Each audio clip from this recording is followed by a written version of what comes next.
Hello guys, welcome back to the channel. In today's video, I'm going to show you how we can reduce the background noise of our video or audio in CapCut mobile application. Okay, let's get into it. Here I have created a project in my CapCut application and I'm going to reduce the background noise of this video. First of all, we can tap on the video and we have to scroll all the way to the right around here to find the reduce noise feature. This one, guys, you can click on this feature.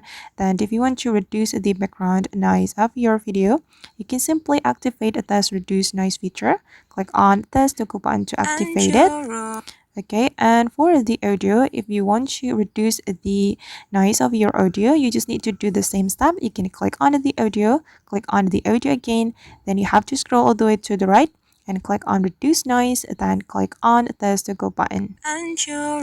Okay, alright guys, and that's how we can reduce the background noise of our video or audio in CapCut mobile application.